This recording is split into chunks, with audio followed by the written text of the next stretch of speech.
সব নিশ্চিতের ভেতরে এক শক্তি আছে, সেই অন্তরের শক্তি জাগাতে হবে।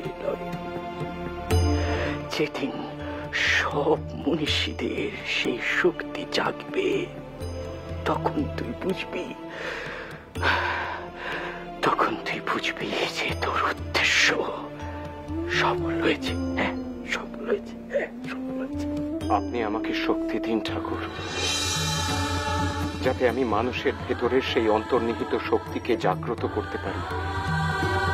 আপনি আমাকে মন্ত্র দিন, যাতে আমি যেন কখনো কোনো গরিবকে অবহেলা না করতে পারি। আমি যেন সবাইকে ভালোবাসতে পারি। প্রত্যেকটা মানুষের মধ্যে আমি যেন সেই হরিকে দেখতে পাই, আমি যেন সেই শিবকে দেখতে পাই। আপনি আমাকে সেই মন্ত্র দিন ঠাকুর, যা দিয়ে আমি আমার নিজের ভেতরের সেই শক্তিকে জাগাতে পারি। লরেন, তুই ছোটবেলায় কোন দেবতারে ভালোবাসতিস মনে আছে তোর? রামচন্দ্রকে। আমাদের বাড়ির দারোয়ান রামচরিত মানস পাঠ করত, আর আমি বিভোর হয়ে তা শুনতাম। মনে মনে কল্পনা করতাম, সত্যি সত্যি বুঝি আমার সামনে পুরুষোত্তম রাজা রাম এসে দাঁড়িয়েছেন। আমি চুপি চুপি তার ঘরে গিয়ে রামচন্দ্রর ধ্যানতি করেছি। রামের দাস হনুমানের প্রতি আমার একটা বিশেষ দুর্বলতা ছিল। লরেন, এখন থেকে সেই রাম নাম কর, তুই রামের ধ্যান কর। এখন আর আমার সেসব আসবে না ঠাকুর। কেন আসবিনি? কেন আসবিনি?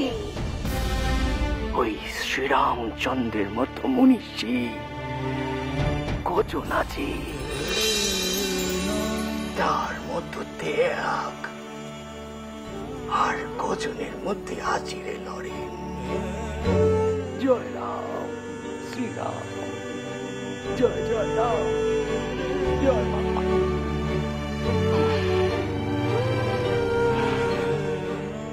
শোন লরেন, শ্রীরামচন্দ্রের উচ্চ বংশে জন্ম হওয়া সত্ত্বেও সে চন্ডাল কুহকে আলিঙ্গন করেছিল। বনবাসের সময় বুড়ি শবরীর এটো খল সে মুখে নিয়েছিল। মা সীতা উদ্ধারের জন্য যে সমস্ত লোকের সঙ্গে সে সন্ধি করেছিল, তারা কেউ উচ্চ বংশের নয়, উচ্চ বংশের নয়। লরেন, ওই শ্রীরাম বিনে যে আর কিছু নাই, কেউ নাই। সব মূলে, সবার মূলে তিনি যে একমাত্র পরমেশ্বর। হে রাম, জয় রাম, জয় জয় রাম। লরেন, ও লরেন, আয় দেখি, আয়, এর মুখের সম্মুখে আয় দেখি, আয় আয় আয় আয়। তোরে রাম